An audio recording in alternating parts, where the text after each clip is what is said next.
Berikanlah kepada kami ilmu yang bermanfaat. Jadikanlah kami bermanfaat dengan ilmu tersebut, dan berikanlah kepada kami tambahan ilmu dan amal. Para jamaah sekalian, kaum muslimin dan kaum muslimat yang semoga dimuliakan dan dirahmati oleh Allah Subhanahu wa taala. Alhamdulillah, Allah Subhanahu wa taala masih memberikan kepada kita kenikmatan-kenikmatan yang tak terhingga. Yang dengan kenikmatan itulah kita bisa bertemu muka untuk saling mengingatkan satu dengan yang lainnya, untuk tawasau bil haqqi wa tawasau bis sabr, saling menasihati dalam kebaikan dan saling menasihati dan mengingatkan dalam kesabaran.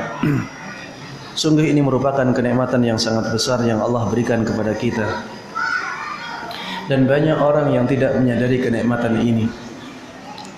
Kesadaran kita untuk bisa hadir dalam kajian ilmiah adalah kenikmatan yang sangat besar, karena dengannya Allah Subhanahu wa taala memudahkan jalan kita menuju surga.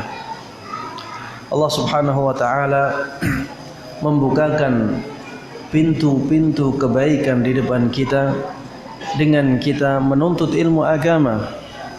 Makanya Rasulullah katakan alaihi salatu wassalam bahwa menuntut ilmu agama ini bisa memudahkan jalan seseorang ke surga. Karena di samping menuntut ilmu itu berpahala, yang pahala tersebut bisa memasukkannya ke surga Allah, menuntut ilmu juga bisa menjadikan seseorang tahu pintu-pintu kebaikan mana yang benar-benar disyariatkan dan mana yang kelihatannya sesuatu yang baik padahal sebenarnya tidak demikian, dan mana yang jelas-jelas keburukan. Ini bisa kita ketahui dengan menuntut ilmu. Man salaka tariqan yaltamisu fihi ilman sahhalallahu lahu bihi tariqan ilal jannah. Barang siapa yang meniti jalan untuk menuntut ilmu agama, maka Allah akan mudahkan jalannya menuju surga. Dan ketika kita dimudahkan oleh Allah untuk menghadiri kajian ilmiah seperti ini, sungguh ini merupakan kenikmatan yang sangat besar.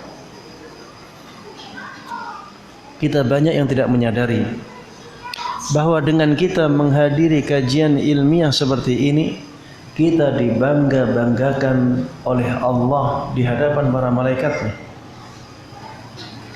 Sebagaimana disebutkan dalam sebuah hadis, Rasulullah sallallahu alaihi wasallam pernah suatu ketika keluar dari rumahnya menuju masjid. Kemudian Rasulullah sallallahu alaihi wasallam mendapati para sahabatnya bermajlis, membentuk lingkaran. Maka Rasulullah sallallahu alaihi wasallam bertanya kepada mereka, apa yang menjadikan kalian majlis di sini?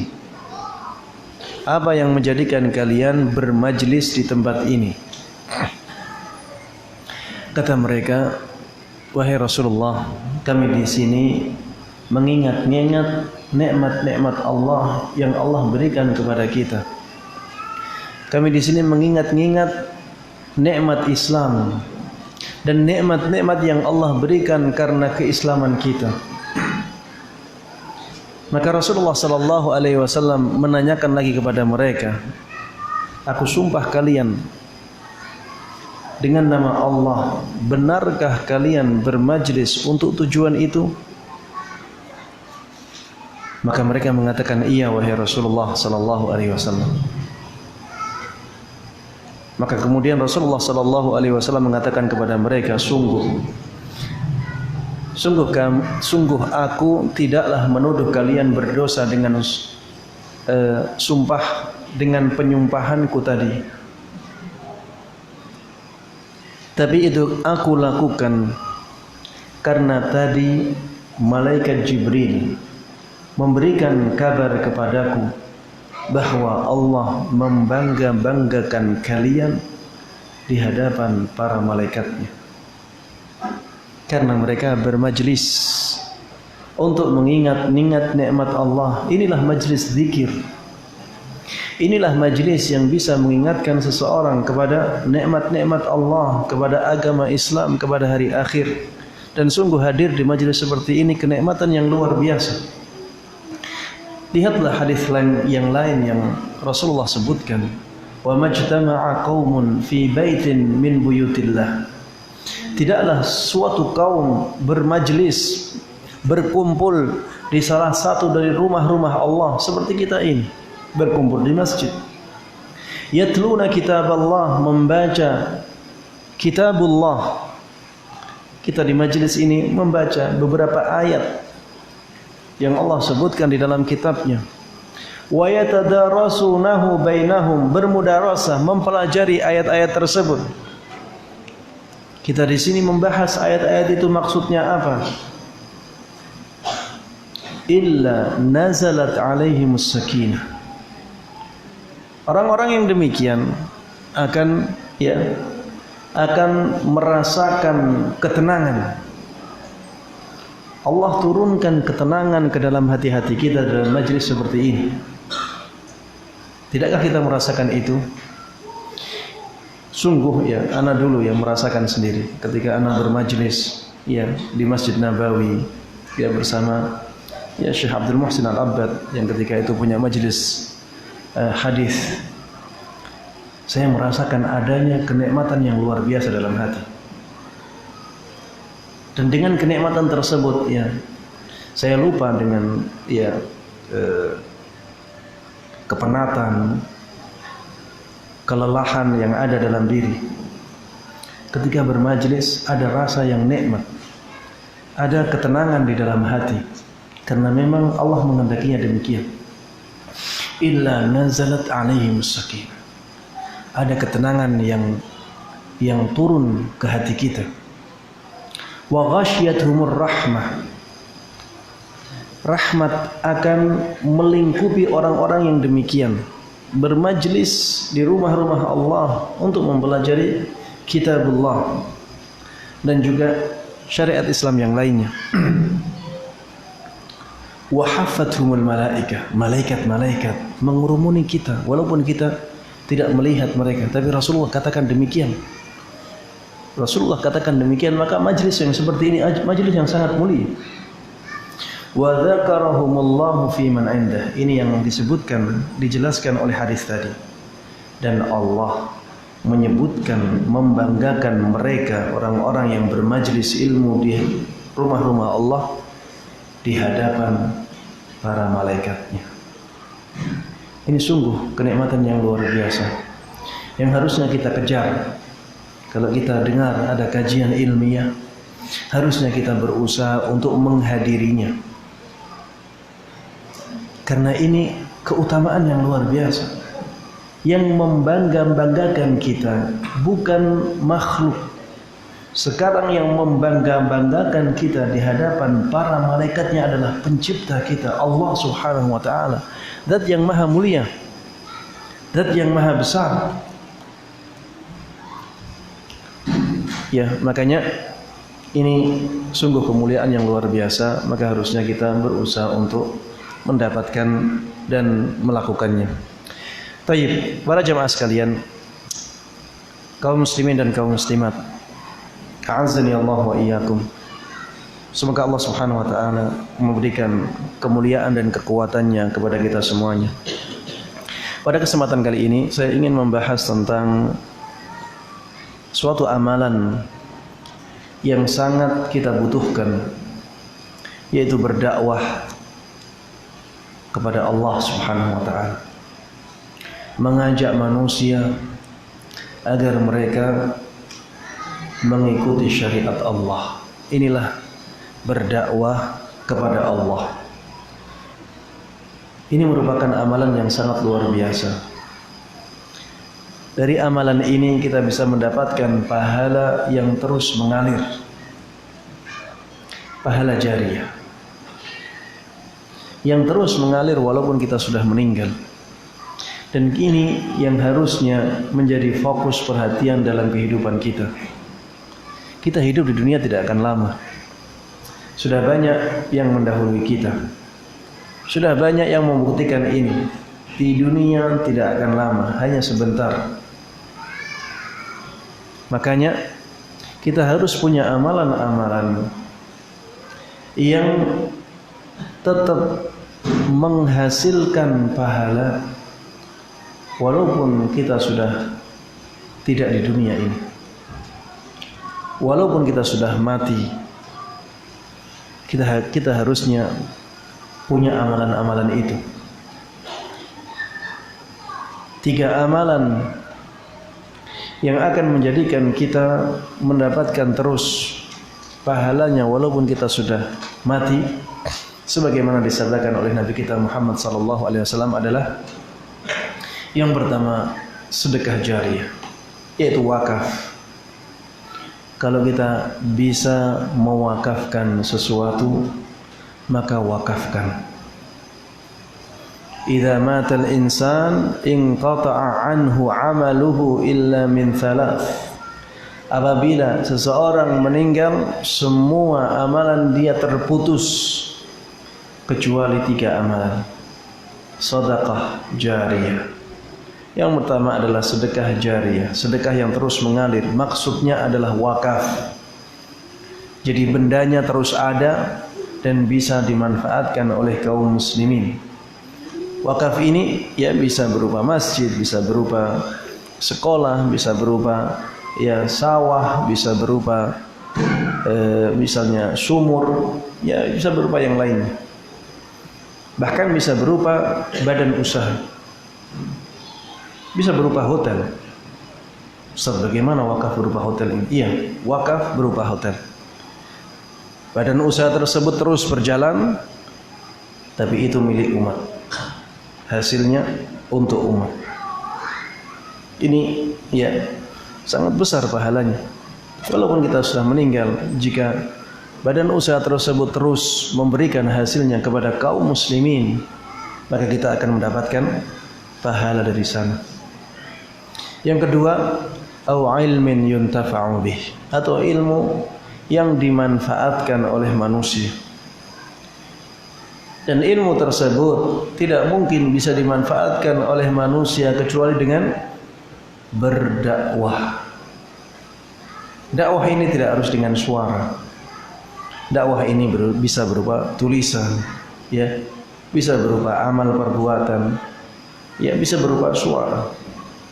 Kita berdakwah dengan ceramah, dengan khutbah, dengan nasihat. Ini berdakwah. Ketika kita berdakwah dan banyak orang yang mengikuti kita, maka kita akan mendapatkan pahala seperti pahalanya mereka. Ad-dallu 'alal khairi kafa'ilihi. Orang yang menunjukkan kepada kebaikan, maka orang tersebut seperti pelaku kebaikan.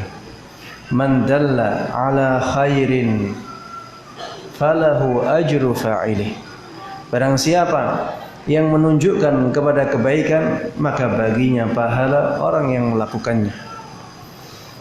Walaupun yang mendakwahkan tersebut sudah mati, selama ilmunya masih dilakukan oleh orang lain, bahkan ditularkan lagi ke orang lain lagi, maka pahala akan terus mengalir. Kemudian yang ketiga, awwaladin salihin yad'ulah, atau anak saleh yang selalu mendoakan kebaikan untuknya. Ya, ini akan menjadikan seseorang terus mendapatkan pahala. Ya, makanya di antara sebuah hadis yang sangat menakjubkan dalam masalah ini adalah ketika ada seorang orang tua, ya, ketika ada seseorang di dalam surga, dia merasa heran dengan kedudukan yang didapatkan oleh dia, padahal perasaan dia di dunianya tidak banyak beramal. Maksudnya amalannya sebenarnya tidak sampai pada ketinggian seperti itu. Tapi kenapa di surga dia menjadi orang yang sangat dimuliakan oleh Allah Subhanahu wa taala? Dia bertanya, "Kenapa demikian?" Kemudian dijawab, bistighfari waladika lak. Kedudukan yang mulia ini engkau dapatkan karena istighfarnya anakmu untukmu. Karena anakmu selalu memintakan kepada Allah agar engkau diampuni pahalanya, diampuni dosanya, maka engkau mendapatkan kedudukan yang sangat tinggi. Ya, ini termasuk di antara bukti dari sabda Nabi kita Muhammad sallallahu alaihi wasallam, "Awwaladin salihin yad'ulah." Atau anak saleh yang selalu mendoakan kebaikan untuk orang tuanya. Saya ingin menggarisbawahi yang kedua, bahwa ilmu tidak akan bisa bermanfaat kecuali dengan dakwah. Dakwah ini karena sangat besar keutamaannya, maka hendaklah kita berdakwah sebagaimana dilakukan oleh Rasulullah sallallahu alaihi wasallam. Jangan sampai dakwah kita tidak sesuai dengan tuntunan beliau, yang menjadikan kita orang yang kelihatannya berbuat kebaikan, kelihatannya memperbaiki umat, tapi ternyata yang terjadi sebaliknya, malah kita merusak umat Muhammad sallallahu alaihi wasallam. Jangan sampai demikian. Makanya ketika kita berdakwah dan kita menginginkan kebaikan dari dakwah tersebut, kita menginginkan pahala, maka berdakwahlah sesuai dengan contoh yang diberikan oleh Nabi kita Muhammad sallallahu alaihi wasallam. Di antara contoh yang diberikan oleh Nabi kita Muhammad sallallahu alaihi wasallam dalam berdakwah, yang pertama adalah berdakwah di atas ilmu yang sahih. Dakwah di atas ilmu yang sahih. Ini jalan dakwah Nabi kita Muhammad sallallahu alaihi wasallam, dan Allah memerintahkan Rasulnya untuk melakukan hal ini, berdakwah di atas ilmu. Di dalam surat Yusuf ayat 108, Allah Subhanahu wa taala berfirman, "Qul hadhihi sabili." Katakan wahai Muhammad, ini adalah jalanku. Katakan wahai Muhammad, ini adalah jalanku. Apa jalan itu? Ad'u ila Allah ala basirah. Aku berdakwah, mengajak manusia kepada Allah Subhanahu wa taala agar mereka taat kepada Allah berdasarkan ilmu, di atas ilmu. Ana wa man ittaba'ani, ini jalanku dan jalan orang-orang yang mengikutiku.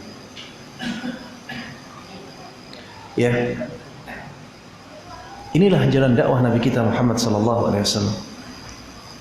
Dakwah di atas ilmu. Jangan sampai kita mendakwahkan sesuatu tapi kita belum tahu sesuatu tersebut. Dan betapa banyaknya di zaman ini orang-orang yang demikian.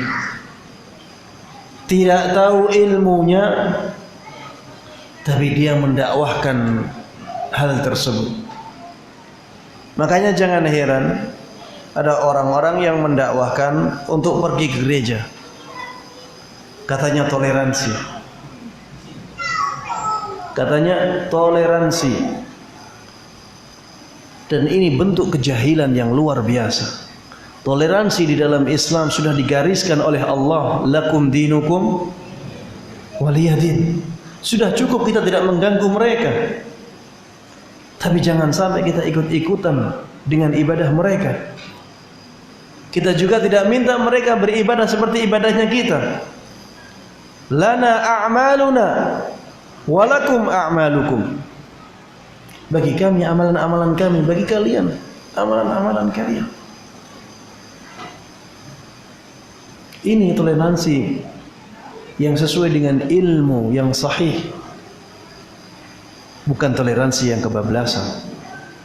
Di zaman ini Ada orang-orang yang mengajak manusia untuk pergi ke bioskop. Katanya menuntut ilmu. Menuntut ilmu di bioskop sejak kapan ya? Katanya tidak masalah Ustaz, kontennya bagus. Subhanallah. Ke bioskop itu kemana? Kemudian ketika bioskop, ya mana bisa kita melarang pemuda-pemudi untuk tidak pacaran? Mana bisa kita menolak para penonton untuk tidak ikhtilaf? Jangan di sini, kamu laki-laki. Di sini tempat untuk perempuan. Mana ada seperti itu di bioskop? Mana ada bioskop sepi dari musik? Sekarang ada orang-orang yang mendakwahkan demikian. Ada orang yang mendakwahkan tidak apa kita berdakwah dengan musik. Yang penting manusia ya tertarik untuk menjalankan Islam. Subhanallah. Islam seperti apa yang diinginkan? Islam seperti keinginan syaitan atau Islam yang dibawa oleh Rasulullah SAW. Rasulullah mengatakan alat musik itu ya mizmarus syaitan, alat yang digunakan oleh syaitan untuk melupakan manusia. Bagaimana alat yang demikian digunakan untuk berdakwah, mengingatkan manusia kepada Allah. Ini sungguh suatu yang sangat bertolak belakang. Ini mencampurkan antara yang baik dengan yang buruk, antara yang hak dengan yang batil. Semuanya bertolak dari dakwah tanpa ilmu. Dan ini sangat membahayakan. Orang yang mengajak kepada keburukan, maka dia mendapatkan dosa jariyah. Dan ini sangat berbahaya. Bayangkan dosa jariyah tersebut terus menjadikan dia mendapatkan dosa dari manusia setelah na'udzubillahi min dzalik. Dan semua akan dipertanggungjawabkan di hadapan Allah Subhanahu wa taala. Makanya berdakwahlah dengan ilmu. Berdakwahlah di atas pengetahuan. Ustaz, apakah berdakwah harus jadi ustaz dahulu? Belajar lama sampai puluhan tahun baru bisa berdakwah? Kita katakan tidak. Yang penting kita tahu apa yang kita dakwahkan itu benar, sesuai dengan dalil. Kita bisa mengajak manusia untuk melakukan kebaikan tersebut, dan itu dakwah. Dan dakwah tidak harus di majelis seperti ini. Berdakwah bisa antara person dengan person. Berdakwah empat mata, tidak masalah. Tidak masalah berdakwah dalam bentuk obrolan, ya. Ngobrol santai, tapi saling sharing ilmu. Ada pesan Nabi yang mengatakan demikian. Ada contoh dari Nabi yang mengatakan demikian, tapi dalam bentuk obrolan, tidak menjadi masalah. Ada dakwah sekarang, alhamdulillah ada media sosial. Berdakwah lewat media sosial. Kita punya ilmu sedikit, kita share. Penuhi media sosial tersebut dengan kebaikan-kebaikan. Bisa jadi ya orang yang membuat status sudah mati, tapi statusnya masih dimanfaatkan oleh manusia, masih menjadi pengingat bagi manusia. Maka ini akan menjadi pahala jariyah yang terus mengalir, pahalanya sampai orang meninggal. Ya, walaupun orangnya sudah mati, tapi dia tetap mendapatkan pahala terus. Kemudian yang kedua, di antara jalan dakwah Nabi kita Muhammad SAW adalah dengan mendahulukan akidah daripada yang lain. Lebih memperhatikan atau memfokuskan diri dalam masalah akidah, bukan yang lain. Ini yang harusnya menjadi fokus kita. Bukan berarti meninggalkan yang lainnya. Saya katakan lebih memperhatikan masalah akidah daripada masalah yang lain. Semuanya diperhatikan, tapi perhatian terhadap akidah harusnya lebih besar. Kenapa demikian? Karena akidah ini lebih penting. Lebih penting daripada yang lain. Karena akidah ini adalah pondasi agama seseorang. Kalau pondasi sebuah bangunan itu lemah, tidak kuat, tidak kokoh, bagaimana bangunan di atasnya? Bangunan di atasnya tidak akan kokoh. Bangunan di atasnya akan mudah runtuh, mudah digoyang. Dan ini yang diinginkan oleh musuh-musuh Islam. Musuh-musuh Islam ingin agar kaum muslimin tidak dalam akidahnya, agar kaum muslimin tidak kuat akidahnya, agar mudah dibawa kemanapun mereka inginkan. Pendangkalan akidah itu diinginkan oleh musuh-musuh Islam. Makanya pelajaran-pelajaran di sekolah, ya, lebih diarahkan ke akhlak. Dalam pelajaran agama Islam itu lebih diarahkan ke apa? Ke akhlak, bukan ke akidah. Karena musuh-musuh Islam tidak menginginkan itu.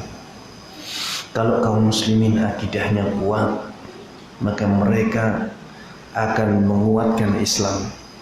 Kalau Islam kuat, maka yang lain ya akan minggir sendiri. Kekuatan kaum muslimin itu di akidahnya, dan inilah yang digarap oleh Nabi kita Muhammad SAW ketika di Makkah.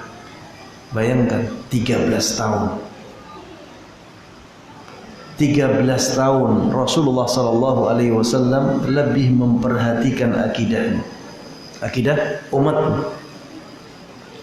tentang keimanan, tentang tauhid, keimanan kepada Allah, kepada para rasulnya, kepada kitab-kitabnya, kepada malaikatnya, kepada hari akhir, kepada takdir, tentang tauhid, tentang kesyirikan. Ini bentuk kesyirikan yang harus dijauhi oleh seorang muslim, tentang tawakal, mentauhidkan Allah dalam tawakalnya, mentauhidkan Allah dalam cintanya. Ya, ini digarap oleh Nabi kita Muhammad SAW. Bahkan ketika mengucapkan sesuatu, Masya Allah wa syi'ta, ada seorang sahabat beliau mengatakan Masya Allah wa syi'ta, diingkari oleh Nabi kita Muhammad SAW. Masya Allah wa syi'ta itu artinya apa? Atas kehendak Allah dan atas kehendakmu wahai Rasulullah SAW. Sahabatnya itu ingin memuliakan Rasulullah. Apa kata Rasulullah SAW? Aja'adani lillahi nidda? Apa engkau samakan aku dengan Allah? Engkau sandingkan aku dengan Allah? Kemudian Rasulullah mengatakan, Qul masya Allah thumma syi'ta. Katakan masya Allah atas kehendak Allah, kemudian atas kehendak. Kalau seperti ini berarti tidak mensejajarkan Nabi kita dengan Allah, hanya berupa ucapan, dan itu tujuannya baik, tapi diingkari oleh Nabi kita Muhammad SAW untuk menjaga tauhid. Makanya kalau misalnya kita melihat ya ada di dalam sebuah masjid ada tulisan Allah, ada tulisan Nabi Muhammad sejajar, itu secara nilai Islam kurang baik, karena yaitu menyandingkan, ya, mensejajarkan Nabi Muhammad dengan Allah Subhanahu wa taala. Sudah cukup nama Allah saja. Kalau ingin dua, ya dua-duanya Allah, itu lebih baik. Makanya di Masjid Nabawi ada tulisan Allah, tapi tidak ada tulisan Muhammad. Anda melihat di atapnya Masjid Nabawi, di atapnya Masjid Masjidil Haram akan antum dapatkan tulisan Allah banyak, tidak ada Muhammad, karena mereka menjaga ini. Jangan sampai mensejajarkan ya Nabi Muhammad dengan Allah, walaupun dalam tulisan, walaupun dalam ucapan, tapi agungkan Allah Subhanahu wa taala saja. Rasulullah kita muliakan, tapi tidak kita sejajarkan dengan Allah Subhanahu wa taala. Baik. Kalau kita dalam berdakwah memperhatikan masalah akidah, maka keberkahannya sangat luar biasa. Sebagaimana keberkahan dakwahnya Nabi kita Muhammad SAW. Perbedaan utama antara dakwah sunnah yang dikatakan dakwah sunnah dengan dakwah-dakwah yang lain adalah masalah ini. Dakwah sunnah itu dakwah yang mementingkan masalah tauhid dan akidah, masalah keimanan, masalah akidah, masalah tauhid. Ini menjadi pembahasan yang nomor satu dalam dakwah sunnah. Makanya berkahnya luar biasa. Berkahnya dakwahnya Syekh Muhammad ibn Abdul Wahhab dalam dunia Islam ini sangat besar. Makanya berusaha untuk dibendung oleh musuh-musuh Islam. Makanya dijuluki sebagai julukan-julukan, ya, dijuluki dengan julukan yang tidak baik, agar kaum muslimin takut terhadap dakwah ini. Dikatakan sebagai ini adalah kelompok Wahabi misal. Julukan tersebut dari siapa? Dari orang Inggris. Pertama kali julukan tersebut datang itu dari orang Inggris. Untuk apa? Agar kaum muslimin takut dengan dakwah ini. Sampai sekarang ya, banyak dari kaum muslimin yang takut dengan dakwah ini, dan mereka menakut-nakuti kaum muslimin yang lainnya dengan sebutan ini. Padahal ya, dakwah Syekh Muhammad ibn Abdul Wahhab ini dakwah yang sangat berkah. Keberkahannya sangat tampak di dunia Islam, dan tidak ada kekerasan sedikit pun. Lihat ustadz-ustadz sunnah, ustadz-ustadz yang katanya adalah ustadz-ustadz Wahabi, ya. Lihat mereka, apakah mereka mencela kaum muslimin? Apakah mereka mengkafir-kafirkan? Apakah mereka dengan serampangan membid'ah-bid'ahkan kaum muslimin? Justru mereka ingin mengajak kaum muslimin ya agar mereka selamat, jangan sampai terjatuh ke dalam kesyirikan, jangan sampai terjatuh ke dalam kebid'ahan. Ini adalah amalan-amalan bid'ah. Jangan sampai kalian melakukannya, karena kalau kalian melakukan, kalian akan terjatuh ke dalam kerugian yang nyata. Beribadah kelihatannya setiap hari tapi tidak ada pahalanya. Ini yang didakwahkan. Mendakwahkan tauhid, mendakwahkan sunnah Nabi Muhammad SAW dengan cara yang halus, dengan cara yang lembut, ya. Tapi dijuluki dengan julukan-julukan yang zalim, ya. Dan kita tidak ingin sebutan tersebut. Kita bukan Wahabi, ya. Kalau ada yang menyebut kita Wahabi, kita katakan kita bukan Wahabi. Saya adalah pengikutnya Rasulullah SAW. Kita adalah pengikutnya Rasulullah SAW. Ya, jangan sampai mengatakan iya saya Wahabi. Ini malah mengakui sesuatu yang buruk, karena Wahabi yang ada di kepala mereka itu sesuatu yang buruk. Maka jangan sampai kita mengatakan demikian. Kita bukan Wahabi. Kalau dia mengatakan enggak, kamu itu Wahabi. Kenapa Wahabi? Kalau dia mengatakan karena kamu itu selalu mengkafir-kafirkan orang, kita katakan saya tidak mengkafir-kafirkan orang. Saya tidak mengkafir-kafirkan orang. Saya hanya mengatakan amalan ini kufur, bukan berarti yang melakukannya kafir. Saya mengatakan amalan tersebut kufur sebagaimana dikatakan oleh Allah, sebagaimana dikatakan oleh Rasulullah SAW. Saya hanya menyampaikan apa yang disampaikan oleh Allah dan Rasulnya. Saya tidak memvonis orangnya. Tapi amalan tersebut amalan yang bisa menjadikan seseorang kufur. Bisa jadi orangnya jahil, kemudian efeknya tidak demikian. Tapi jelas amalan tersebut berbahaya.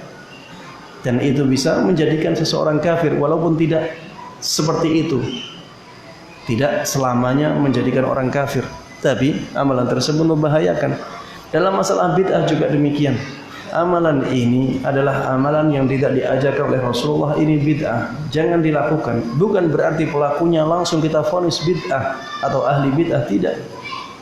Ya, makanya kita harus sadari hal ini. Ketika kita mengatakan amalan tertentu itu bid'ah, bukan berarti pelakunya langsung kita vonis sebagai ahli bid'ah. Ya, ini harus dibedakan, dan para ulama demikian. Dakwah ini adalah dakwah yang sangat mulia.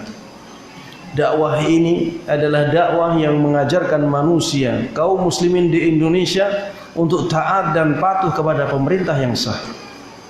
Tidak ada dakwah yang seperti ini, yang sangat mulia dan sangat adil.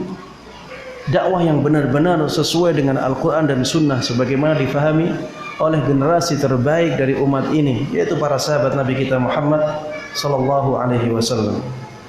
Intinya, berdakwahlah dan pentingkan masalah akidah sebagaimana dahulu Rasulullah sallallahu alaihi wasallam jalankan. Bayangkan ya, sebelum Rasulullah sallallahu alaihi wasallam meninggal, Rasulullah sallallahu alaihi wasallam merasakan rasa yang berat pada dirinya. Sampai Rasulullah sallallahu alaihi wasallam keluar keringat, sampai beberapa kali pingsan.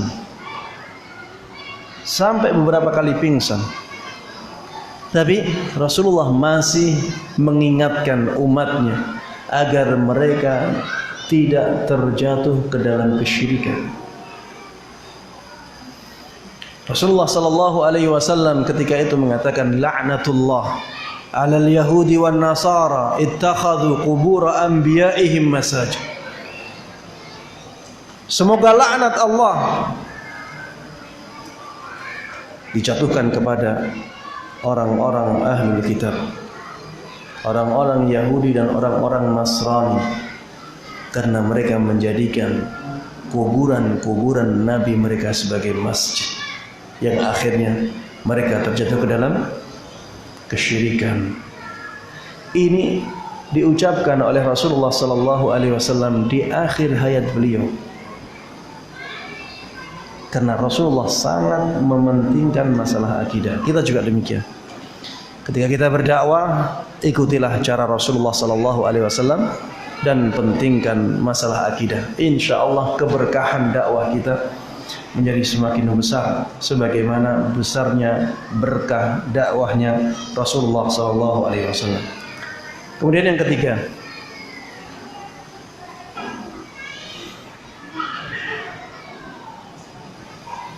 5 menit lagi Isya ya. Di antara dakwahnya Rasulullah sallallahu alaihi wasallam adalah berdakwah dengan akhlak yang mulia. Berdakwah dengan akhlak yang mulia. Dan ini sangat menonjol pada diri Nabi kita Muhammad sallallahu alaihi wasallam. Bahkan Allah Subhanahu wa taala telah memberikan pujian yang sangat tinggi kepada Nabi kita Muhammad sallallahu alaihi wasallam dalam akhlaknya. Disebutkan di surat Al-Qalam ayat 4. Allah Subhanahu wa taala berfirman, "Wa innaka la'ala khuluqin 'azim." Sesungguhnya engkau wahai Muhammad benar-benar berada di atas akhlak yang sangat agung. Ini pujian dari Allah, bukan dari manusia. Pujian dari zat yang mengetahui segala sesuatu, mengetahui lahir batin Nabi kita Muhammad sallallahu alaihi wasallam dan semua makhluknya Allah tahu. Dan Allah mengatakan, wa innaka la'ala khuluqin azim. Sungguh engkau wahai Muhammad benar-benar di atas akhlak yang agung. istri beliau, ya, juga memberikan pujian yang sangat tinggi terhadap akhlak beliau, ya. Dan istri adalah orang yang sangat tahu suaminya. Makanya kalau ada suami yang kelihatannya baik, tanya istrinya, suamimu memang benar-benar seperti itu ataukah tidak? Kalau istri tersebut masih memuji, ya, dan pujian tersebut tulus, maka itu benar-benar, ya, menunjukkan hakikat dari orang tersebut. Aisyah radhiyallahu anha pernah mengatakan tentang akhlak Nabi kita Muhammad sallallahu alaihi wasallam, kana khuluquhul Quran. Akhlak beliau itu seperti Al-Quran. Kalau bahasa orang sekarang, Rasulullah itu seperti Al-Quran yang berjalan. Rasulullah terapkan Al-Quran pada diri beliau, dan beliau berakhlak dengan Al-Quran tersebut. Makanya dakwah beliau sangat-sangat menarik bagi para sahabat. Dakwah beliau sangat, ya, dikagumi oleh orang-orang di zaman itu, karena memang akhlak beliau akhlak yang sangat tinggi, dan orang itu akan terbuai dengan akhlak seseorang.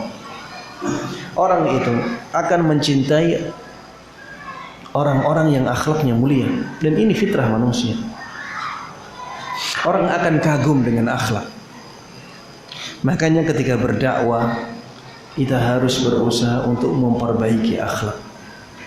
Kita harus berusaha untuk menjadikan akhlak kita akhlak yang mulia, agar dakwah kita berhasil, agar dakwah kita benar-benar mendatangkan keberkahan sebagaimana dakwahnya Rasulullah sallallahu alaihi wasallam. Laqad kana lakum fi Rasulillahi uswatun hasanah. Sungguh telah ada suri tauladan yang baik untuk kalian pada diri Rasulullah sallallahu alaihi wasallam. Bahkan Rasulullah sallallahu alaihi wasallam tidaklah diutus kecuali untuk menyempurnakan akhlak yang mulia. Sebagaimana disebutkan oleh beliau dalam hadisnya, innama bu'ithtu liutammima salihal akhlak. Aku diutus hanyalah untuk menyempurnakan akhlak yang mulia. Orang yang akhlaknya mulia, dakwahnya akan mudah diterima. Bahkan walaupun yang didakwahkan kebatilan. Iya, banyak dari kaum muslimin, ya, mengikuti panutan yang akhlaknya mulia, walaupun yang didakwahkannya kebatilan. Sebaliknya, kalau seseorang akhlaknya buruk, walaupun yang dibawa kebenaran, akan dibenci. Ada orang-orang yang akhlaknya buruk, ya, walaupun dia berdakwah, dia malah dibenci oleh masyarakat karena memang akhlaknya tidak baik. Kalau akhlaknya mulia, maka dakwah seseorang akan sangat mudah diterima oleh masyarakat, ya. Dan ini menunjukkan betapa pentingnya akhlak dalam dakwah kepada Allah Subhanahu wa taala. Maka hendaklah kita memperhatikan akhlak kita sebagaimana, ya, dahulu diperhatikan oleh Rasulullah sallallahu alaihi wasallam, ya. Sampai di sini kajian kita, ya. Insyaallah setelah sholat kita akan meneruskan beberapa poin yang lainnya. Enggak usah. Jadi adzan terus iqamah, sholat, agar kalau ada yang punya hajat, ya, silahkan meninggalkan majelis, tidak ada masalah. Ya, jangan sampai kita memaksa orang untuk menghadiri kajian dengan mengakhirkan iqamah, karena, ya, mungkin ada yang punya hajat untuk di luar sehingga harus meninggalkan setelah sholat, tidak ada masalah, ya. Silakan adzan saja, kemudian iqamah, kemudian kita sholat, dan setelah itu kita akan teruskan kajian kita, ya, sampai di sini, ya. Dan mohon maaf apabila ada kata-kata yang kurang berkenan. Demikian, wallahu taala a'lam, wa sallallahu wasallam wa baraka ala nabiyina Muhammadin wa ala alihi wa sahbihi wa man tabi'ahum bi ihsan ila yaumiddin. Walhamdulillahi rabbil alamin. Wassalamualaikum warahmatullahi wabarakatuh.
Hadu bainal manafiq wal aqdam. Para jamaah sekalian, safnya diluruskan dan dirapatkan demi kesempurnaan salat berjamaah. Allahu Akbar.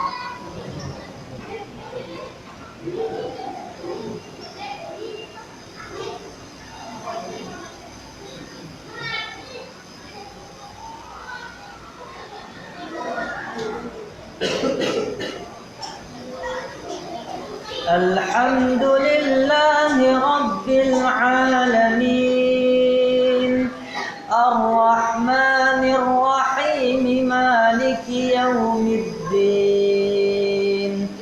Iyyaka na'budu wa iyyaka nasta'in.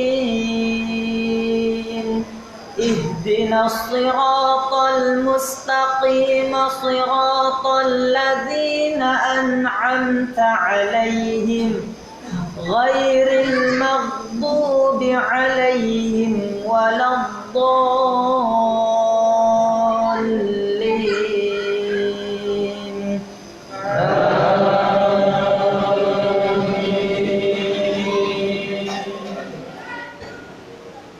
Amanar rasulu bima unzila ilaihi min rabbihi wal mu'minun kullun amana billahi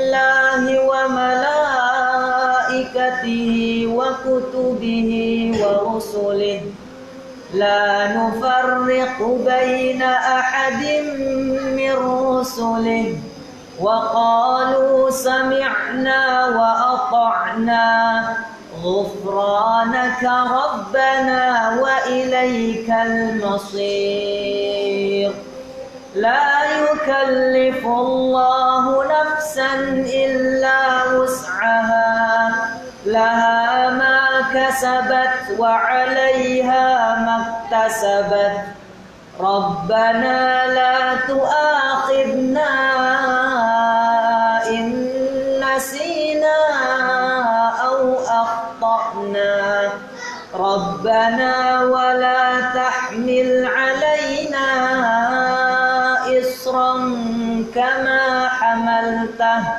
كما حملته على الذين من قبلنا ربنا ولا تحملنا ما لا طاقة لنا به واعف عنا واغفر لنا وارحمنا أنت مولانا فانصرنا على القوم الكافرين الله أكبر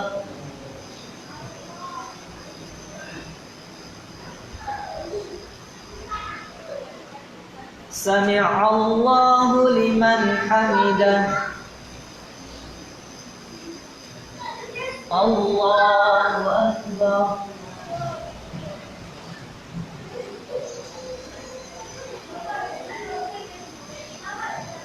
الله أكبر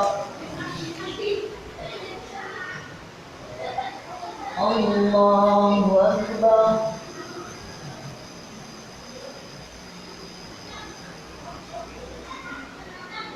الله أكبر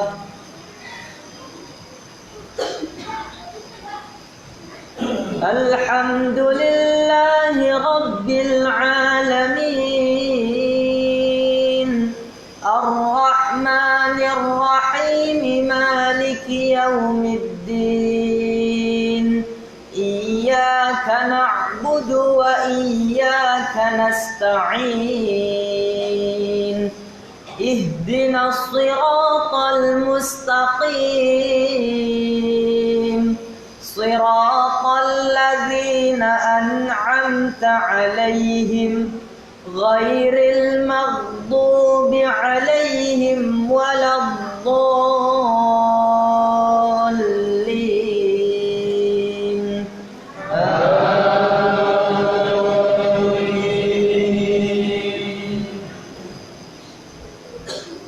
يا أيها الذين آمنوا اتقوا الله وقولوا قولا سديدا يصلح لكم أعمالكم ويغفر لكم ذنوبكم ومن يطع الله ورسوله فقد فاز فوزا عظيما إنا عرضنا الأمانة على السماوات والأرض والجبال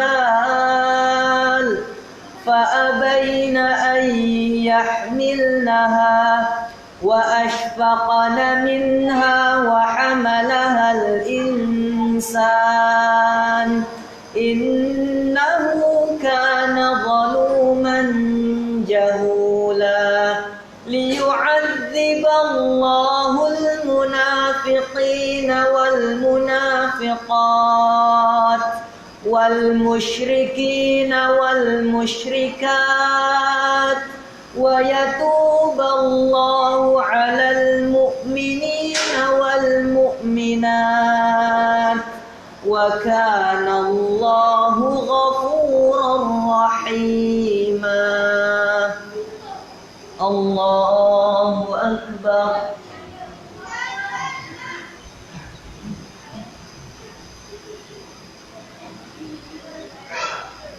سمع الله لمن حمده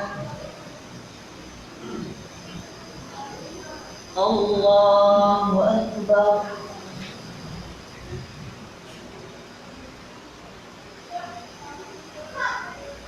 الله أكبر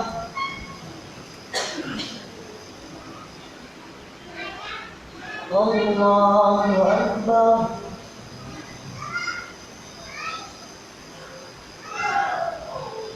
الله أكبر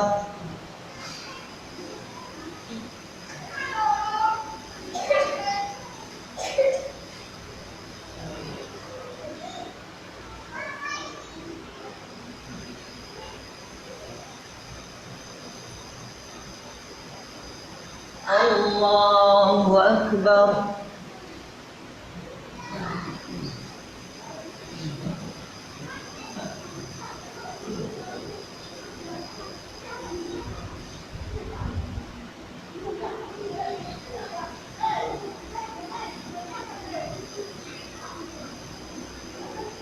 الله أكبر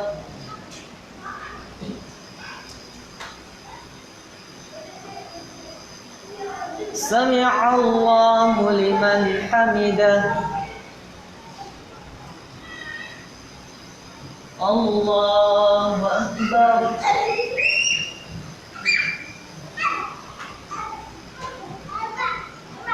الله أكبر الله أكبر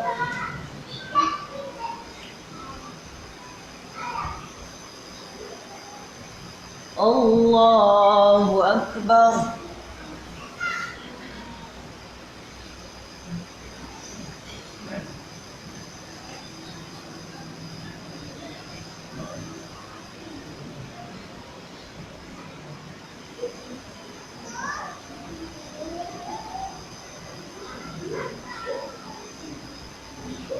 الله أكبر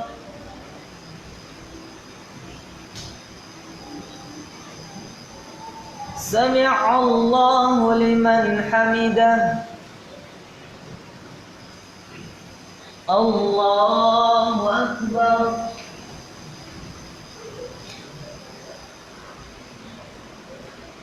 الله أكبر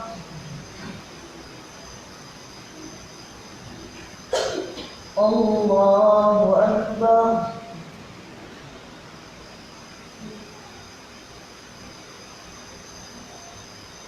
الله أكبر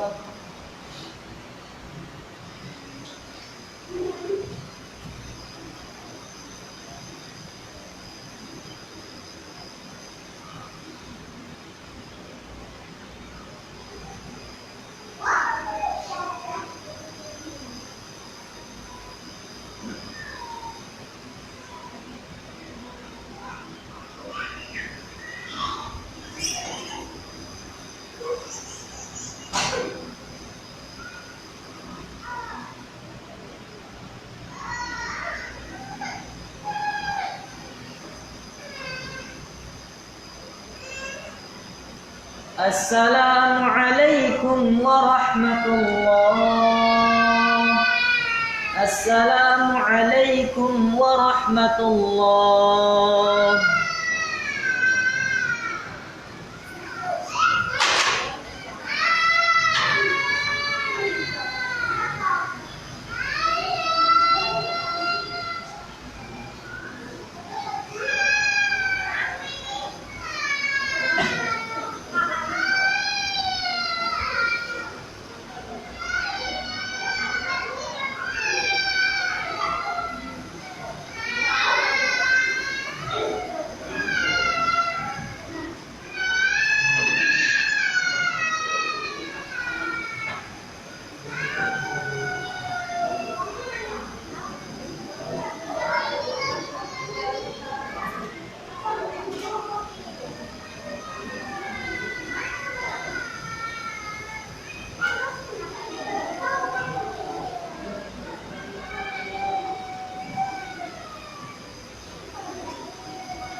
Oh iya.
Bismillahirrahmanirrahim.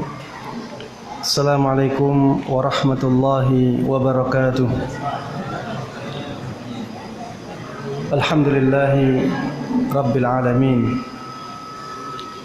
Wassalatu wassalamu ala ashrafil anbiya'i wa sayyidil mursalin, nabiyyina Muhammadin wa ala alihi wa sahbihi wa man tabi'ahum bi ihsanin ila yaumiddin. Para jamaah sekalian, kaum muslimin dan kaum muslimat, wafaqanillah wa iyyakum. Semoga Allah Subhanahu wa taala memberikan taufiknya kepada kita semuanya. Alhamdulillah, sebelum salat Isya tadi kita sudah membahas beberapa poin yang menjelaskan tentang cara dakwah Nabi kita Muhammad sallallahu alaihi wasallam. Kita sudah membahas tentang berdakwah di atas ilmu. Kemudian kita juga sudah membahas tentang berdakwah dengan mendahulukan akidah. Kemudian yang ketiga adalah berdakwah dengan akhlak yang mulia. Dan pengaruh dari akhlak mulia ini kita tadi juga sudah singgung, sangat besar terhadap keberkahan dakwah seseorang.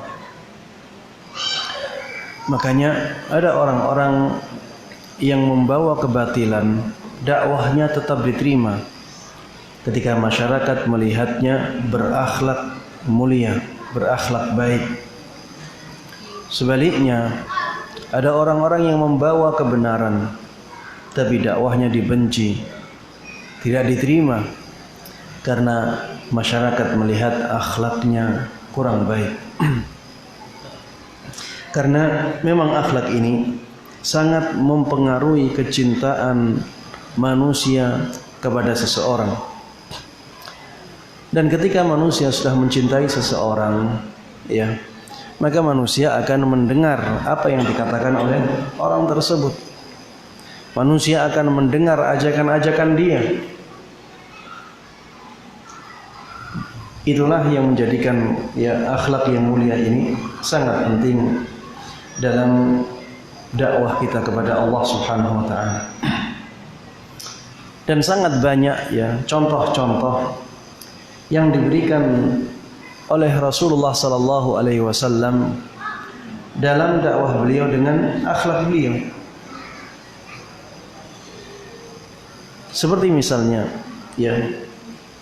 akhlak beliau kepada pelayan beliau, Anas ibn Malik radhiyallahu anhu. Beliau takjub dengan akhlak Rasulullah sallallahu alaihi wasallam. Makanya Anas ibn Malik sangat mencintai Rasulullah sallallahu alaihi wasallam dan berusaha untuk mengikuti apapun yang dikatakan oleh Rasulullah sallallahu alaihi wasallam. Coba lihat apa perkataan Anas tentang Rasulullah sallallahu alaihi wasallam. Beliau mengatakan, "Khadamtun nabiyya sallallahu alaihi wasallam 10 sinin." Aku telah menjadi pembantunya Rasulullah sallallahu alaihi wasallam selama 10 tahun. 10 tahun ini bukan waktu yang sebentar. Dan ketika itu Anas ibn Malik masih kecil, dititipkan oleh ibunya agar menjadi pembantu di rumah Rasulullah sallallahu alaihi wasallam. Anas ibn Malik mengatakan, "Fama qala li uffin qat." beliau tidak pernah mengatakan kepadaku uff. Padahal Anas bin Malik ini anak kecil dan menjadi pembantunya Rasulullah. Waktunya berapa? 10 tahun. Kalau dalam bahasa kita itu kata-kata kamu itu seperti itu ya. Mengatakan kata sekalipun tidak pernah. Bahkan lebih dari itu, fama qala li syai'un sana'tuhu lima sana'tah. Tidak pernah Rasulullah sallallahu alaihi wasallam selama 10 tahun itu mengatakan kepadaku tentang sesuatu yang aku lakukan, kenapa engkau melakukan ini? Walaupun tidak diinginkan oleh Rasulullah sallallahu alaihi wasallam, Rasulullah sallallahu alaihi wasallam tidak mengatakan demikian. Wala li syai'in taraktuhu lima taraktah. Dan Rasulullah tidak pernah sekalipun mengatakan kepadaku tentang sesuatu yang aku tinggalkan, kenapa engkau meninggalkan ini? Kita bisa bayangkan ya, 10 tahun tidak pernah mengatakan sama sekali. Akhlak Rasulullah SAW memang sangat tinggi sekali. Makanya keberkahan dakwah beliau sangat besar. Bayangkan ya, dulu bangsa Arab itu bangsa yang rendah, tidak diperhitungkan sama sekali oleh bangsa Romawi ataupun bangsa Persia. Ketika itu yang sangat besar ya bangsa Romawi, bangsa Persia. Tapi lihat, dakwah Rasulullah SAW memberikan keberkahan yang luar biasa sampai seluruh bangsa Arab menjadi satu, kemudian bisa mengalahkan Romawi dan Persia.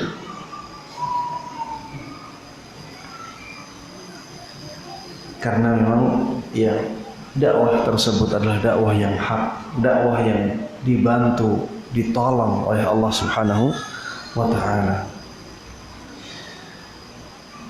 Rasulullah sallallahu alaihi wasallam termasuk di antara akhlak beliau tidak pernah mencela makanan sama sekali dalam hidupnya, tidak pernah mencela makanan sebagaimana dikatakan oleh salah satu istri beliau. Kalau beliau menginginkannya, beliau makan, kalau tidak beliau tinggalkan. Tidak pernah mencela makan. Kalau kita biasa, ini keasinan, ini kemanisan, ya ini terlalu pahit. Ada yang mengatakan kayaknya ini ada kekurangan gula di rumah ini karena tehnya kurang manis, gulanya lagi mahal. Kalau kurang pedas, cabenya lagi mahal ya. Mencela makanan itu biasa ya. Memang ya mencela makanan ya, ada yang tidak sampai pada tindakan yang diharamkan ya.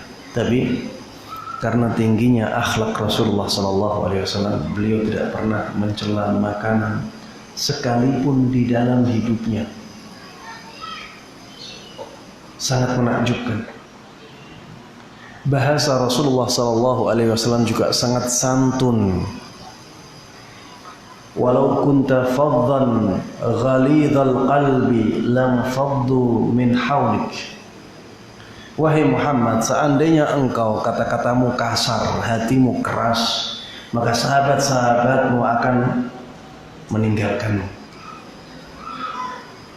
Ini menunjukkan bahwa bahasa Rasulullah SAW adalah bahasa yang santun. Beliau sering mengingkari sahabatnya dan beliau tahu siapa yang melakukannya. Tapi beliau mengatakan ma balu aqwamin. Bagaimana kaum-kaum yang demikian ini? Beliau tidak katakan sebutkan orangnya langsung untuk menjaga kehormatan orang tersebut, agar nasihat tetap sampai tapi hatinya tidak terluka. Beliau mengatakan demikian. Bagaimana kaum-kaum yang demikian, yang demikian, yang demikian? Bagaimana orang yang demikian, orang yang demikian, orang yang demikian? Beliau tidak sebutkan namanya. Karena beliau tidak ingin menyakiti. Yang ingin beliau sampaikan adalah nasihatnya. Yang penting nasihatnya sampai tanpa menyakiti ya orang yang dinasihati. Beliau ketika berdakwah mengirimkan surat kepada raja-raja, beliau tetap sebutkan julukan-julukan mereka.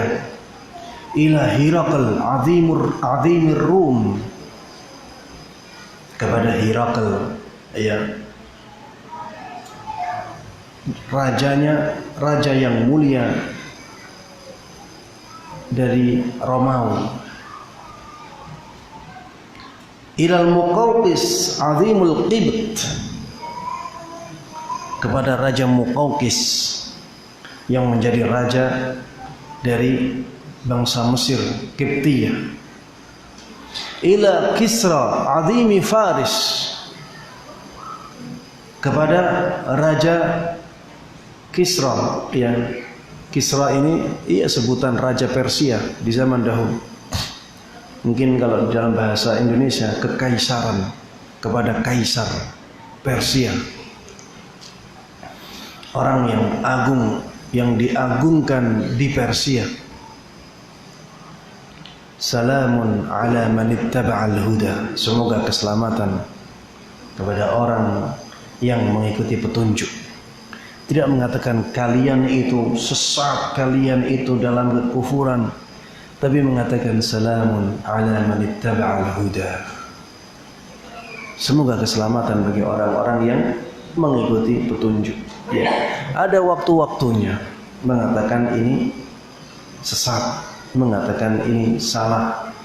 Tapi ya kalau bisa, masih bisa menggunakan bahasa yang bagus, bahasa yang santun, maka itu yang kita kedepankan. Termasuk di antara akhlak beliau, ya.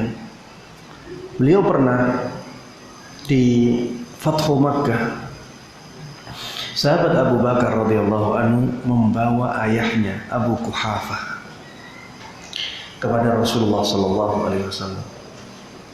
Dan beliau mengatakan, "Wahai Abu Bakar, kenapa engkau tidak biarkan ya bapakmu ini di rumahnya saja? Saya yang menziarahi dia. Saya yang pergi ke rumah dia. Jangan dia." Padahal ini ketika apa? Fathu Makkah, ketika pembukaan kota Makkah. Ketika itu Rasulullah sallallahu alaihi wasallam benar-benar menjadi orang yang paling mulia karena sudah mengalahkan musuh utamanya, yaitu kaumnya sendiri. Selama hidupnya Rasulullah sallallahu alaihi wasallam dimusuhi oleh mereka, sekarang musuh tersebut sudah takluk. Jadi mereka benar-benar mengakui bahwa Rasulullah sallallahu alaihi wasallam ketika itu berada di tingkatan yang paling atas, ya, dari tingkatan dunia. Tapi lihat bagaimana beliau tetap menjaga ketawaduan beliau. Beliau kalau berkumpul dengan para sahabatnya, tidak ada yang bisa membedakan. Ya, kalau orang tersebut bukan ya orang yang tahu Rasulullah SAW, beliau tidak bisa, orang tersebut tidak bisa membedakan mana yang Rasulullah, mana yang sahabat. Karena ya ketawaduan beliau.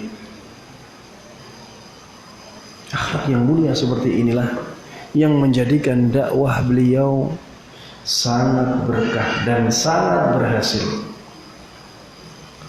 Ada sebuah kisah seorang anaknya Yahudi yang dititipkan kepada Rasulullah sallallahu alaihi wasallam karena saking miskinnya. Dititipkan kepada Rasulullah karena apa? Saking miskinnya, agar bisa makan di rumah Rasulullah sallallahu alaihi wasallam, dan orang ini menjadi pembantu. Jadi Rasulullah membiarkan ada orang Yahudi menitipkan anaknya di rumahnya. Dan ini menunjukkan ya bahwa dakwah ini itu dakwah untuk siapa saja. Orang kafir pun berhak untuk kita perbaiki, untuk kita lakukan dengan cara yang baik, kita sikapi dengan sikap yang baik, walaupun dia kafir, selama dia tidak memusuhi kita. Rasulullah demikian, membiarkan ada anak Yahudi ya di rumah beliau, dan beliau perlakukan dengan cara yang baik. Ketika anak tersebut sakit,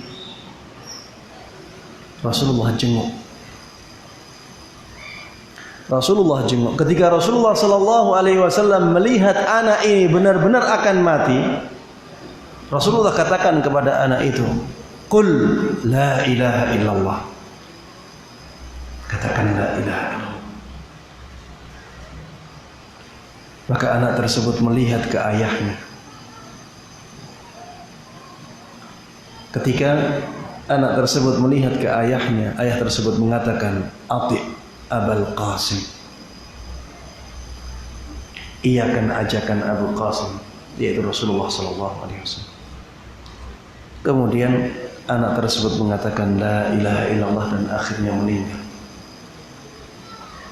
Rasulullah Sallallahu Alaihi Wasallam keluar dari rumahnya orang ini, orang Yahudi ini. Rasulullah mengatakan, "Alhamdulillah alladzi anqadhahu minan nar." Segala puji bagi Allah Subhanahu wa taala yang telah menyelamatkan dia dari neraka. Inilah akhlak Rasulullah sallallahu alaihi wasallam, ya, akhlak yang sangat tinggi. Dan kalau kita ya khususkan kajian menjelaskan tentang akhlak beliau, ya bisa sampai 2 jam. Saking banyaknya contoh-contoh nyata dari akhlak Rasulullah sallallahu alaihi wasallam. Coba bayangkan ya, bapaknya anak ini itu kalau tidak terkesima, tidak merasa takjub dengan akhlak Rasulullah sallallahu alaihi wasallam, tidak mungkin merelakan anaknya keluar dari agama. Tidaklah ayah ini mengizinkan anaknya untuk keluar dari agama dia, kecuali karena memang orang ini ya sudah sangat takjub dengan Rasulullah sallallahu alaihi wasallam. Termasuk di antara cara dakwah beliau yang berikutnya, yang keempat, adalah berdakwah dengan harta. Berdakwah dengan apa? Dengan harta. Dan ini sesuatu yang mulia. Dan dicontohkan oleh Nabi kita Muhammad sallallahu alaihi wasallam. Ustaz, berdakwah dengan harta ini bukannya cara orang-orang ya Nasrani dalam menyebarkan agamanya, Ustaz. Kenapa kita ngikuti mereka? Kita katakan kita tidak mengikuti mereka. Yang kita ikuti adalah Rasulullah sallallahu alaihi wasallam. Dan kita tidak peduli setelah itu apakah kita menyamai mereka atau tidak. Yang penting sesuai dalil sudah cukup. Makanya jangan dengarkan perkataan orang yang mengatakan kita itu diperintahkan untuk menyelisihi orang-orang Yahudi, dan sekarang orang-orang Yahudi memanjangkan jenggotnya. Maka berarti kita disuruh memendekkan jenggot kita. Karena kita diperintahkan untuk mengingkari, untuk menyelisih orang-orang Yahudi. Kita katakan tidak. Kalau sebuah amalan itu sesuai dengan dalil, maka tidak dilihat lagi apakah itu menyelisih atau sama dengan perbuatan musuh-musuh Islam. Yang penting sesuai dengan dalil sudah cukup. Dan berdakwah dengan harta ini sesuai dengan dalil dan dicontohkan oleh Nabi kita Muhammad sallallahu alaihi wasallam. Di antara orang yang berhak mendapatkan zakat siapa? Al-mu'allafati qulubuhum. Orang-orang yang diinginkan lunak hatinya. Dan ini menunjukkan ya bahwa Islam membolehkan kita berdakwah dengan harta, karena zakat itu harta, dan zakat ini bisa diberikan kepada mu'allaf agar hatinya menjadi semakin kuat. Dan zakat tersebut juga bisa diberikan kepada kaum muslimin yang lainnya seperti fakir miskin agar mereka cinta dengan Islam. Zakat itu termasuk berdakwah dengan harta.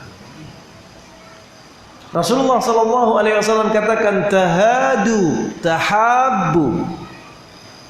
Salinglah memberi hadiah agar kalian saling cinta. Dan ketika seseorang cinta dengan orang lain, maka dia akan mengikuti perkataan-perkataannya. Beri hadiah. Jangan sampai pelit. Dakwah kita ini ya harus banyak hadiahnya. Karena dakwah kita ini potensi untuk tidak disenangi banyak, besar. Makanya kita harus menjalankan sunnah ini. Potensi tidak disenanginya dakwah kita ini besar. Karena dakwah kita ini adalah dakwah yang intinya memperbaiki keadaan umat Islam. Kerusakan-kerusakan di bidang akidah kita ingin perbaiki. Kerusakan-kerusakan di bidang amaliyah kita ingin perbaiki. Sehingga akan banyak orang yang tersinggung dengan dakwah ini. Padahal niat kita sudah baik, tapi tetap saja ada orang-orang yang tersinggung dengan dakwah ini. Makanya kita butuh untuk meminimalisir hal ini dengan banyak memberikan hadiah. Rasulullah sallallahu alaihi wasallam dahulu sebagaimana disebutkan oleh sahabat Anas ibn Malik tidak pernah menolak permintaan seseorang di dalam hidupnya. Coba bayangkan ya, bagaimana keajaiban yang ada pada diri Rasulullah sallallahu alaihi wasallam. Anas bin Malik mengatakan, "Ma su'ila Rasulullah sallallahu alaihi wasallam 'ala al-Islam min syai'an illa a'tah." Rasulullah tidaklah diminta sesuatu kecuali beliau berikan.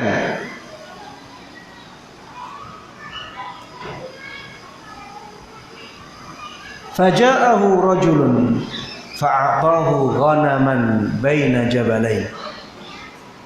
Pernah suatu ketika ada seseorang datang kepada Rasulullah sallallahu alaihi wasallam meminta sesuatu, maka beliau berikan ghanam, kambing.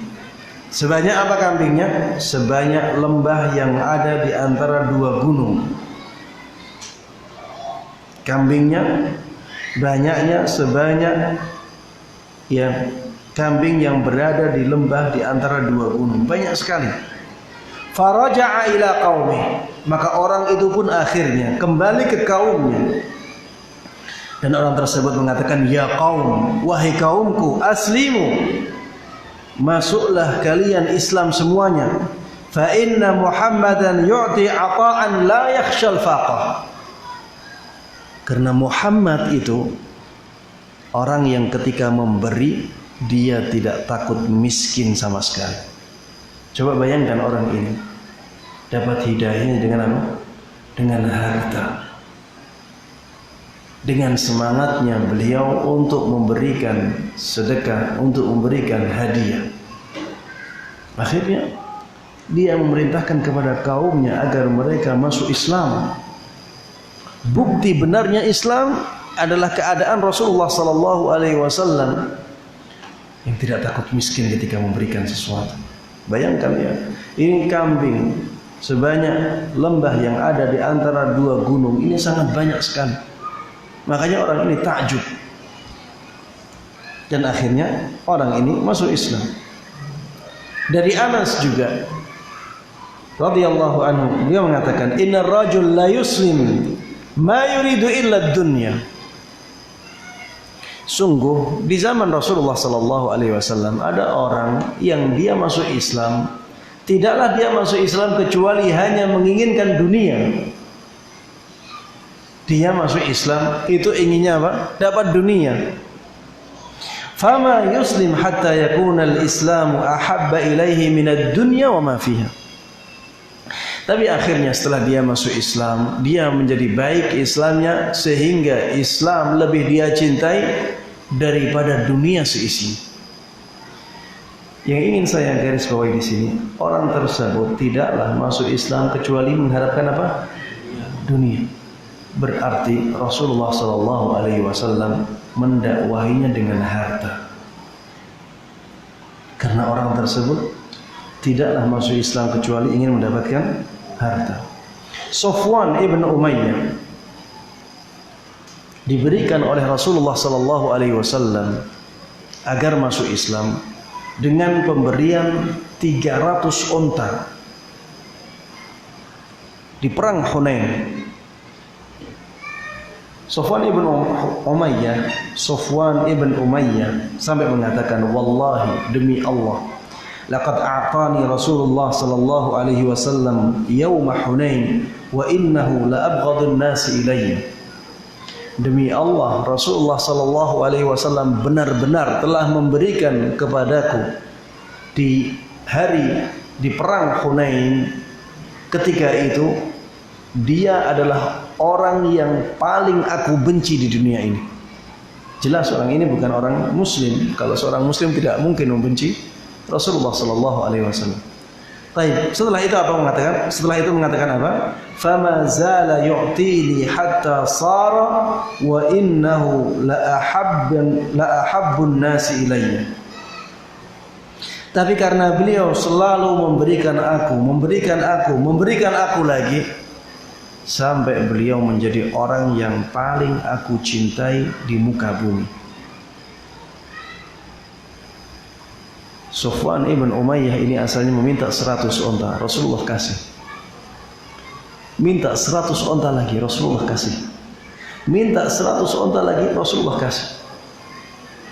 Padahal orang ini orang yang masih kafir ketika itu. Makanya sampai beliau mengaku seperti ini, ya. Safwan ibn Umayyah akhirnya masuk Islam dan mengatakan demikian. Dulu Rasulullah sallallahu alaihi wasallam itu orang yang paling aku benci, tapi karena banyaknya beliau memberikan kepadaku sesuatu sampai beliau menjadi orang yang paling aku cintai. Inilah dakwah Rasulullah sallallahu alaihi wasallam, di antaranya dengan harta. Kalau kita bisa berdakwah dengan harta, maka berdakwahlah dengan harta. Mungkin hal tersebut bisa menjadi tabungan pahala bagi kita, bisa menjadi amal jariah untuk kita, walaupun kita sudah meninggal, masih ada banyak pahala yang Allah berikan kepada kita. Kemudian di antara dakwahnya Rasulullah sallallahu alaihi wasallam adalah berdakwah dengan ini saya cukupkan sampai di sini, sampai poin terakhir ini. Ada poin yang sangat banyak, namun sebaiknya kita akhiri dengan poin ini. Berdakwah dengan doa. Rasulullah sallallahu alaihi wasallam beliau banyak berdoa dalam dakwahnya. Sampai pernah Rasulullah sallallahu alaihi wasallam di perang Uhud, beliau mendapatkan luka yang sangat parah. Kemudian beliau mengatakan, "Kaifa yuflihu qaumun syajjau nabiyahum wa huwa yad'u ila rabbih." Bagaimana suatu kaum akan selamat ketika mereka telah melukai wajah nabinya, padahal nabi tersebut mengajak mereka kepada Rabb-nya. Kata-kata ini diingkari oleh Allah. Turunlah ayat, "Laisa laka minal amri syai'un aw yatuba 'alaihim aw yu'adzibahum fa innahum zalimun. Wahai Muhammad, kamu tidak ada urusan dalam masalah itu. Karena bisa jadi mereka bertaubat setelah itu, dan bisa jadi mereka memang pantas untuk diazab. Tidak semuanya orang yang kafir ketika itu pantas diazab. Bisa jadi mereka setelah itu bertaubat kepada Allah Subhanahu wa taala. Sehingga perkataanmu ini tidak pas. Karena Nabi Muhammad SAW dalam perkataannya itu mengatakan tidak ada yang bisa selamat ketika mereka sudah melukai wajah nabinya.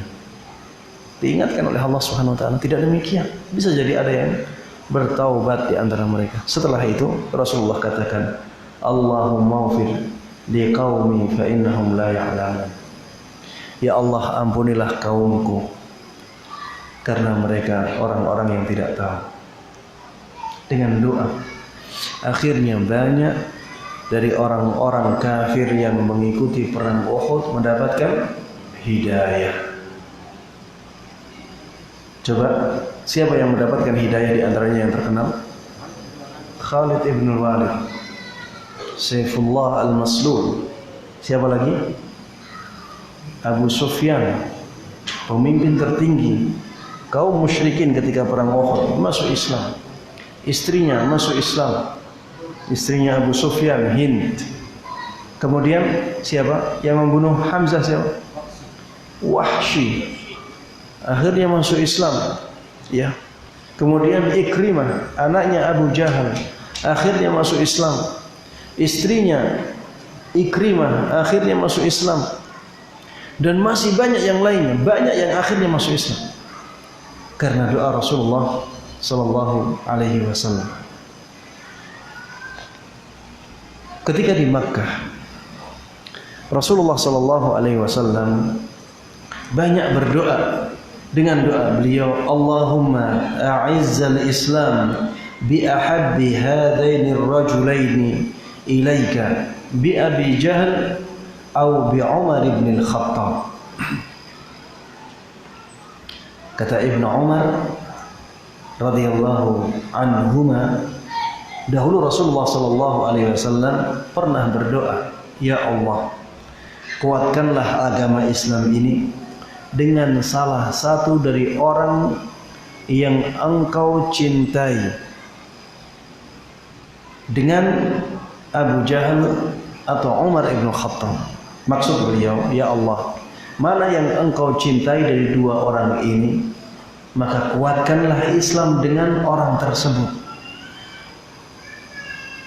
Rasulullah berdoa dengan doa ini. Rasulullah berharap sekali nantinya salah satu dari dua orang ini menjadi pembela beliau. Dan Allah kabulkan. Kata Ibnu Umar, wa kana ahabbahuma ilaihi Umar. Dan yang Allah lebih cintai dari keduanya adalah Umar ibn Khattab, yaitu ayahnya Ibnu Umar yang mengatakan ini.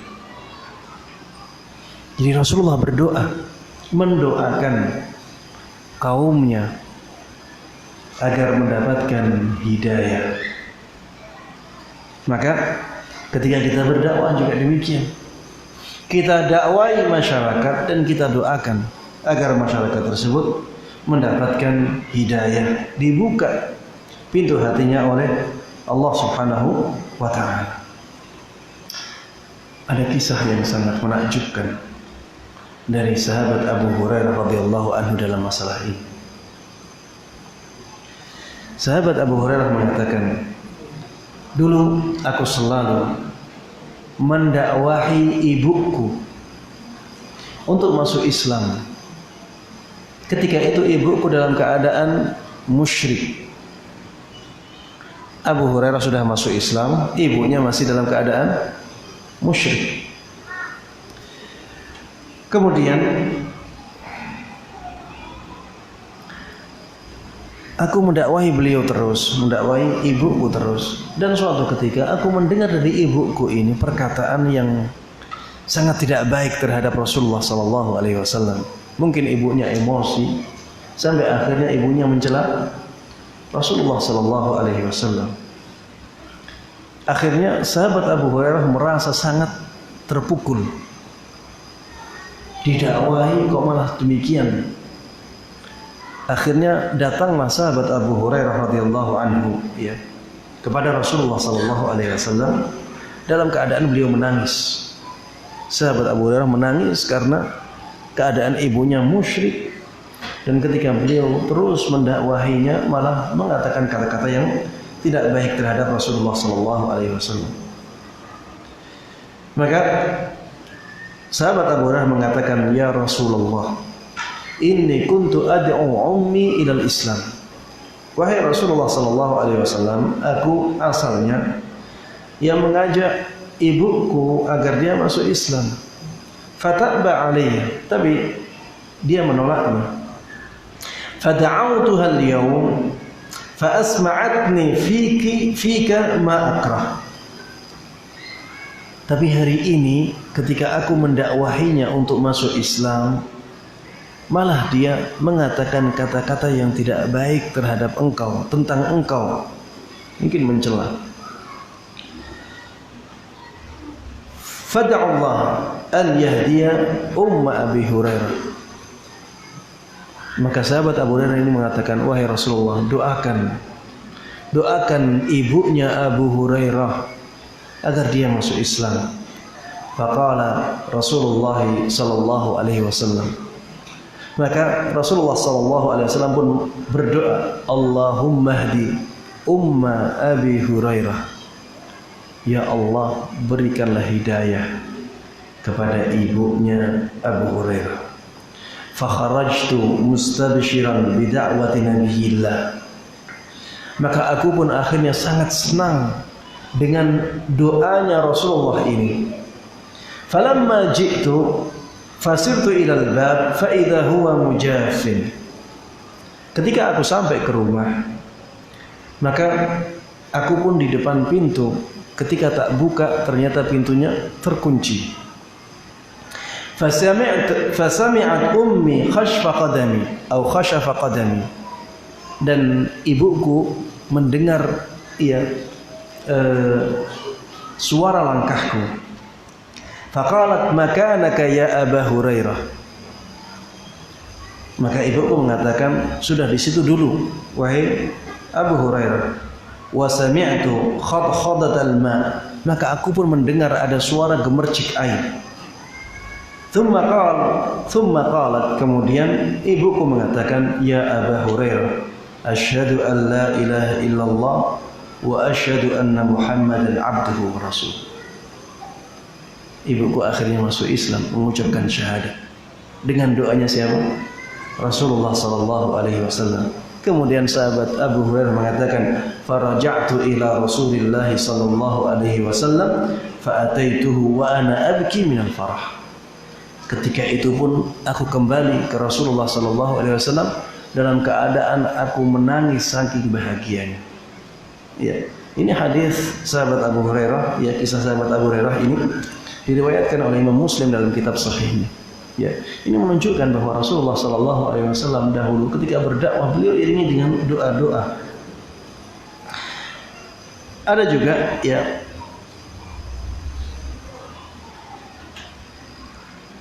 ketika Rasulullah sallallahu alaihi wasallam mendoakan sahabat Muawiyah.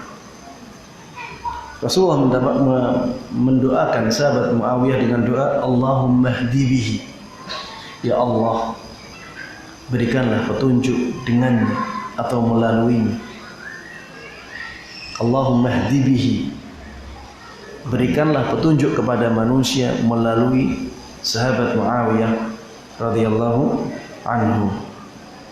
Kemudian Rasulullah sallallahu alaihi wasallam juga pernah mendoakan satu kaum, Allahumma hdi Thaqifah. Ya Allah, berikanlah petunjuk kepada Bani Thaqif atau kabilah Thaqif. Satu kabilah didoakan semuanya oleh Rasulullah sallallahu alaihi wasallam. Dalam sebuah hadis disebutkan pernah Tufail ibn Amr ad-Dawsi. Tufail ibn Amr ad-Dawsi bersama teman-temannya datang kepada Rasulullah sallallahu alaihi wasallam. Dan Tufail bersama teman-temannya ini mengatakan, "Ya Rasulullah, inna Dawsan asad wa abad fad'allah 'alaiha. Tufail dan para teman-temannya ini, mereka dari kabilah Daus, sudah berusaha untuk mendakwahi kaumnya, tapi kaumnya menolak, tidak menerima dakwahnya Tufail dan teman-temannya. Datang Tufail kepada Rasulullah sallallahu alaihi wasallam, "Wahai Rasulullah, kabilahku Daus ini menolak dakwahmu. Doakan keburukan untuk mereka." Doakan apa? Keburukan untuk mereka. Apa kata Rasulullah sallallahu alaihi wasallam? Ketika Rasulullah akan mengucapkan sesuatu, maka orang-orang mengatakan, mampus loh kabilah Daus. Halakat Daus, sudah mampus kalau Rasulullah mendoakan dengan doa keburukan. Karena orang-orang tersebut melihat Rasulullah akan mendoakan, akan mengiyakan doa tersebut. Sampai ada kata-kata halakat Daus. Sudah ini mampus ini. Sudah akan binasa semuanya. Tapi apa yang dilakukan Rasulullah sallallahu alaihi wasallam? Beliau doakan, Allahumma hdi Dausan wa'ti bihi. Ya Allah, berikan hidayah kepada kabilah Daus dan datangkan mereka. Akhirnya setelah itu kabilah Daus mendapatkan hidayah dan mereka datang kepada Rasulullah sallallahu alaihi wasallam. Ya. Inilah kekuatan doa. Doa ya, ini sangat kuat pengaruhnya terhadap hati manusia. Makanya ketika berdakwah ya banyaklah berdoa kepada Allah Subhanahu wa taala agar orang-orang yang kita dakwahi menerima dakwah kita. Ustaz, enak sekali mereka didoakan. Kan mereka yang dapat kebaikan. Tidak juga. Antum juga yang mendoakan dapat kebaikan. Kalau antum mendoakan, bukankah ada pahala? Ada pahala tidak? Ada. Kalau mereka dapat hidayah, antum dapat pahala tidak? Dapat pahala.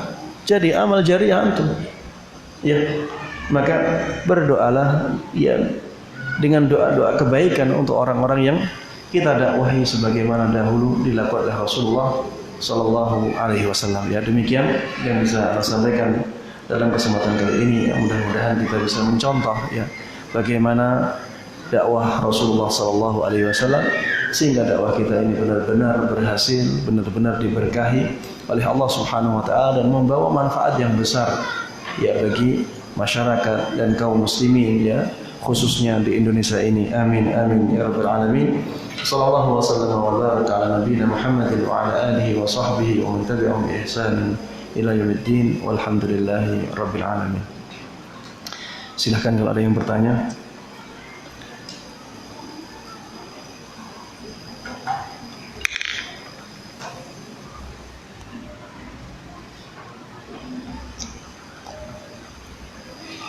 Apa sudah ngantuk?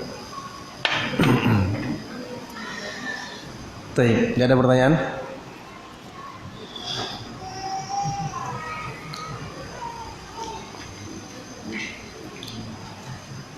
Kalau sudah tidak ada, ya kita akhiri kajian kita sampai. Antum nggak mau diakhiri? Baik, silakan. Bagaimana caranya kita agar kita bisa ikhlas mendoakan orang lain? Agar kita ikhlas dalam mendoakan orang lain.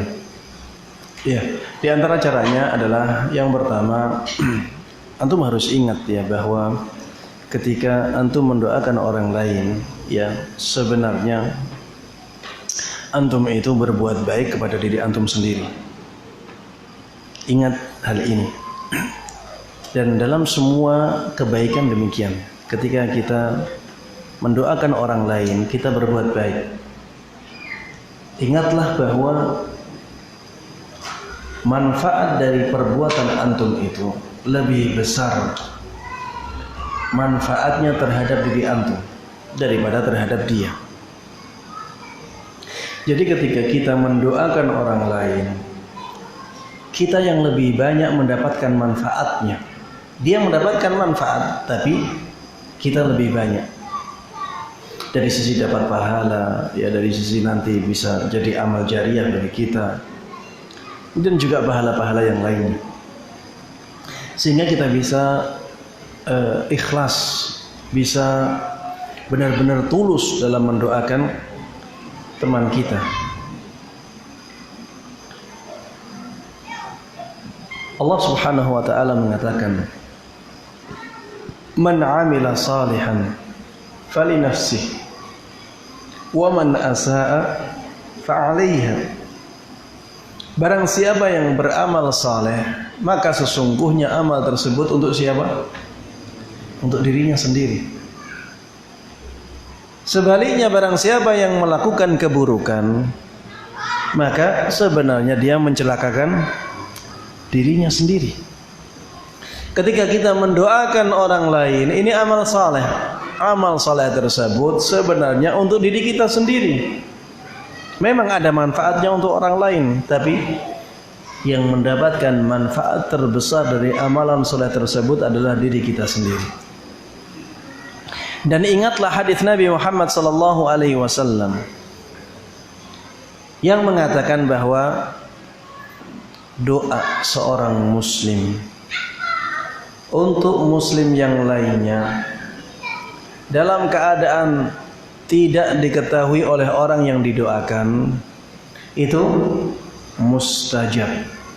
Setelah itu apa kata Rasulullah sallallahu alaihi wasallam? Beliau mengatakan,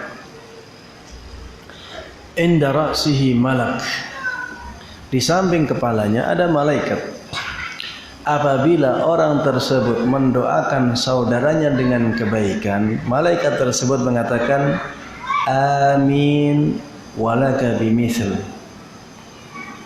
Semoga Allah mengijabai doamu dan mudah-mudahan engkau mendapatkan kebaikan yang sama. Ketika kita mendoakan saudara kita untuk mendapatkan hidayah, maka sebenarnya kita mendapatkan balasan dari malaikat agar kita terus berada di atas hidayah, agar Allah memberikan hidayah kepada kita juga. Lebih mustajab mana? Doa kita atau doanya malaikat? Lebih mustajab doanya malaikat. Makanya jangan pelit untuk mendoakan saudara kita, karena manfaatnya sangat besar. Hidayah, kemudahan urusan dunia, surga Allah Subhanahu wa taala. Jangan pelit, doakan keberkahan, doakan keberkahan. Karena kita akan mendapatkan doanya malaikat sebagaimana kita mendoakan saudara kita. Makanya di antara tips ya, cara agar kita mendapatkan doanya malaikat untuk doa-doa tertentu, maka doakan saudara kita dengan doa tertentu itu. Bisa dipahami ya? Kalau kita ingin misalnya ya, agar Allah memasukkan kita ke surga firdausnya, dan kita ingin mendapatkan doa ini dari malaikat, doakan saudara kita dengan doa yang sama. Ya Allah, ya masukkan si fulan, muliakan dia ke surgamu, muliakan dia dengan surga firdausmu. Tidak harus ditambah, jangan ditambahkan kepada orang, nanti tidak masuk dalam hadis itu. Karena hadisnya man da'a li akhihi bi ghairi bi dhahril ghaibi